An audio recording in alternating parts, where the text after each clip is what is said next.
Welcome to Revolt Black News Weekly. I'm your guest host, Naima Abdullahi, filling in for Ebony Kate Williams. We begin with the social media fallout and the Facebook whistleblower that broke the internet. Frances Haugen dropped a bombshell about the inner workings of the media conglomerate, leaving the social media network unraveling with allegations of hate and greed. When they got rid of civic integrity, it was the moment where I was like, I don't trust that they're willing to actually invest what needs to be invested to keep Facebook from being dangerous. With that, Haugen opened the Pandora's box, detailing irresponsible inner workings within Facebook and Instagram and the impact the social media platforms had on its audience, particularly Gen Z.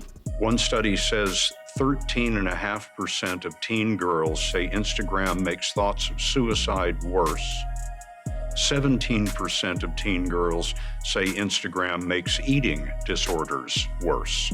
With this research, we found that more teen girls actually find Instagram helpful. Teen girls who are suffering from these issues find Instagram helpful than not. Now, that doesn't mean that the ones that aren't important to us. In fact, that's why we do this research. Well, if I may interrupt you, Ms. Davis, these are your own reports. Now, with the whistle blown and the culture caught in the crosshairs, it's the intersection of Black digital citizenship that's in the spotlight. So in every post, be it a photo, video, or anything else on Instagram, you can always report something. There's a little ... Do you really check it? Because sometimes I feel like it doesn't get checked, because there's so many people that make fake envy pages. I feel like every day I'm like, I've done it, and it's definitely worked for me. Fake envy page. We've got room to improve. But until that time, as Haugen's candid revelations show, a cultural crumbling of society is here at the hands of social media's preference to put profit first. Facebook makes more money when you consume more content. People enjoy engaging with things that elicit an emotional reaction. And the more anger that they get exposed to, the more they interact and more they consume. And there is so much to break down from Haugen's Senate testimony this week and how it relates to Black culture online. Joining us is text expert and author Stephanie Humphrey. Also with us is financial expert Ash Cash. Welcome to the show, guys. Thank you so much for joining us. Right now, we're going to get to the first question. Stephanie, this is for you. So, do you think Facebook has a strong control over the culture and the kind of content we absorb every single day with the amount of power that it has? It absolutely does. I mean, you know, part of Ms. Haugen's testimony was the fact that Facebook was a true threat to democracy around the world, because there were world leaders that would modify and edit what they said based on the platform and based on how they knew the algorithm performed. So we have global foreign policy being shaped by Facebook's algorithm. And with that democracy, for better or worse, what we were able to see this past week is how quickly we can see a downfall in our society once these apps go down. We're talking about Facebook, Instagram, WhatsApp, all of them going down. Over the years, what this also did was it sparked the conversation we've been having as a culture. Where do these companies benefit from people?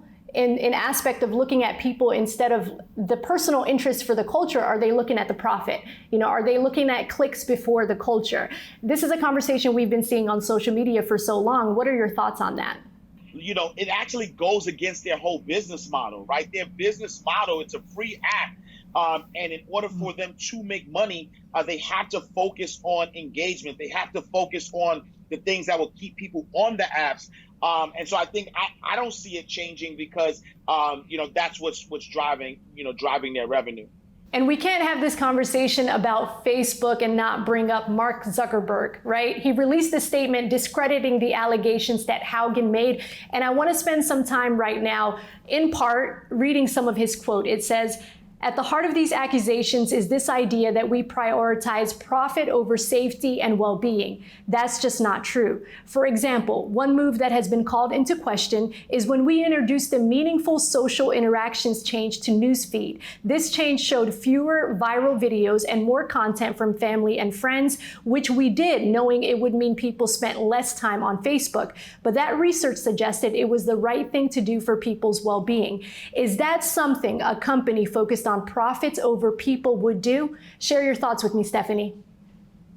So there are a few different things that I took away from Mark Zuckerberg's statement that I saw yesterday. First of all, that idea of meaningful social interactions. You know, Ms. Haugen's testimony and the evidence that she presented in the Senate hearing yesterday showed that they had what was called downstream meaningful social interactions, where they actually promoted content that they predicted would go viral, which tended to be that sensationalist, violent, misinformation type of content, which I think kind of brought us to the January 6th insurrection, because a lot of that content was allowed to propagate. The other thing he said in that statement was that, you know, the research that they're doing that has been called into question by Frances Haugen and others, he's saying, well, we're doing this research so we can get better. But you've done the research and you haven't really made any significant and measurable changes. So that's a problem as well. And then the third thing he did, which is kind of right out of the PR playbook for corporations in situations like this, was completely tried to discredit Frances Haugen as a person, basically by saying she didn't really work in the group that worked with Instagram, and so she doesn't know a ton about the idea that Instagram is hurting young ladies and things like that. But she did work in that civic integrity unit that was tasked with finding and eliminating misinformation and disinformation from the platform. She's also a computer scientist, so she has the educational credibility and authority to, excuse me, make determinations about other things Facebook might be doing based on the thousands of pages of data that she has in her possession. Look, this may be her first time in the spotlight, but this is not his first time addressing criticism. He's done it over the years. He's released other statements in the past. Ash, I want to bring you in on this conversation. Whoever is responsible, what should that accountability look like?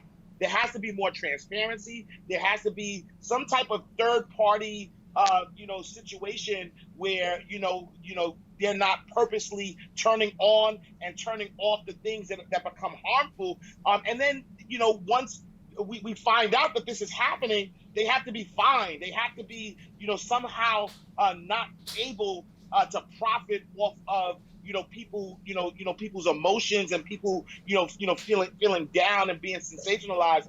It has to be in a way that stops them from being able to monetize as much as they're able to monetize. And as it relates to this young generation, Gen Z, where most of these kids spent their entire lives on social media, Senator Mike Lee brought up a really good point about how it impacts the psychology of this generation, that certain Facebook advertisement targets and supports anorexia, self-doubt with imagery and different things like that. And Haugen also led to how some advertisement also led to that.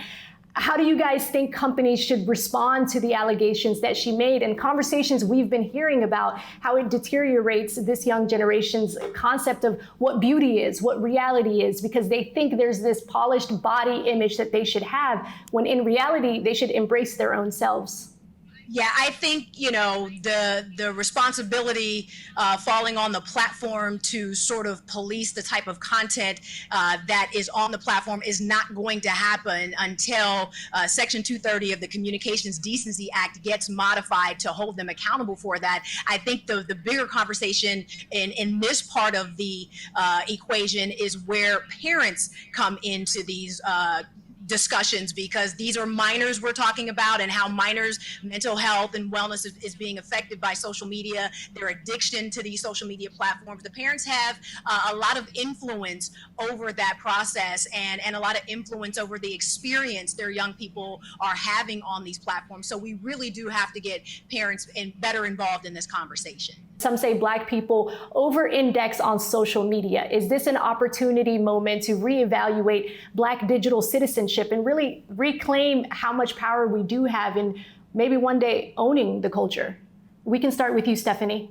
It absolutely is. We definitely need to start looking at other platforms like Fanbase and different things like that to redirect some of this traffic that we see pushing towards Facebook and Instagram. They get a ton of traffic, millions and millions of users. There's no reason we can't spread that engagement around and make it benefit us and our culture directly. We are the culture, right? So without us, none of the social media platforms really exist. And, you know, Stephanie mentioned fan base. You know, I have a podcast called Inside the Vault, and I interviewed Isaac Hayes, and he talked about, you know, Clubhouse and how, you know, we allowed Clubhouse to create that $1 billion in valuation when, you know, because of our culture, everything was just giving it away, because without us, you know, everything else wouldn't, you know, nothing will pop without our culture. Hey y'all, now for full episodes of Revolt Black News, tune into Revolt TV. And if your cable provider doesn't carry it, make sure you reach out and let them know that you're trying to join the revolution. I'll see y'all every Thursday night at 9 p.m. Eastern, only on Revolt.